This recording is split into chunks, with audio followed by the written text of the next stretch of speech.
प्रथमे समस्त को नमस्कार। मो शांतनु हेयाल दृष्टिबाधित छात्र 10म श्रेणी अध्ययन करुछि। आजिर आलोच्य विषय वस्तु हेउछि बोईत बंदाण। वर्षकर 12 मास मध्यरु कार्तिक मास हेउछि अन्यतम। हिंदू धर्म रे कार्तिक मास को एक धार्मिक मास रूपे आख्या दिया जाइछि। एही मासरे प्रतिवर्ष आम्भे माने कार्तिक पूर्णिमा पालन करिथाउ। एही पूर्णिमा को रास पूर्णिमा, गंगा स्नान पूर्णिमा मध्य कुआ जाए।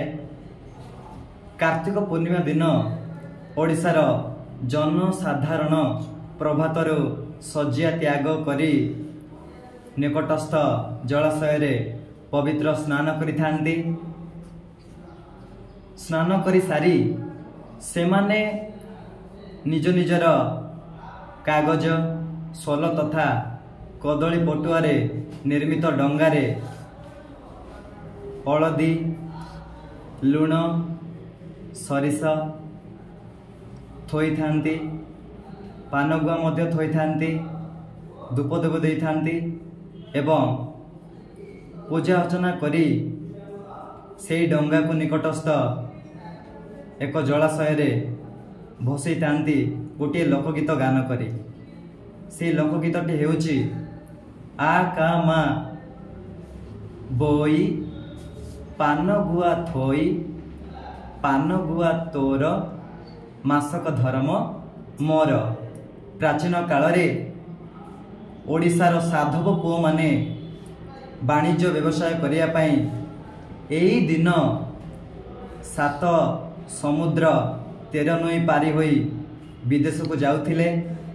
आग काल रे साधव पुओ माने एशियार दक्षिण रे पूर्व रे थिबा लोकमानंक सहित वाणिज्य व्यवसाय करिबाकू मास मास धरी यात्रा करुथिले।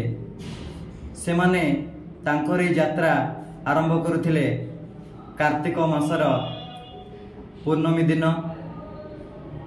कारण आग काल रे एई दिन रे वाणिज्य व्यवसाय आरंभ करिवा एक शुभ दिन भाव रे विवेचना करा जाउथिला। एई दिन माता वृंदावती, तुलसी, कार्तिकंकर जन्म होइथिला एवं ए कार्तिक पूर्णिमा एक आनंदमय पूर्णिमा। समस्त पूर्णिमा मध्यरे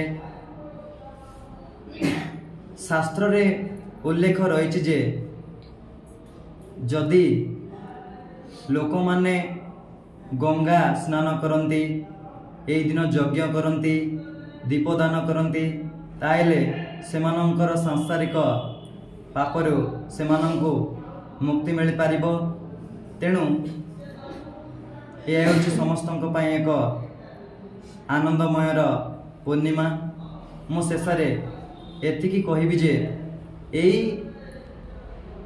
परंपरा को बजाय रखिया पई ओडिशार कटक जिलार गड़गड़िया घाटरे ओडिशार सबुठारु बड़ मेला बाली जात्रा अनुष्ठित होउछि। एई जात्रा को देखिया पई ओडिशार पुरपल्ली तथा देशर कोण अनुकोणरू अनेक लोक माने आसी थांती एवं सेमाने एई पूर्णिमा रे आमिष खाद्य सेवन करती नहीं। सेमाने दिन को थोड़े मात्र आहार करती जो माने भक्त अटंती।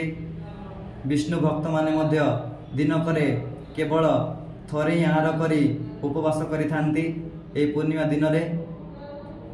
तेणु आज मते एति कहवा सुजोग मिलिथिबारु धन्यवाद।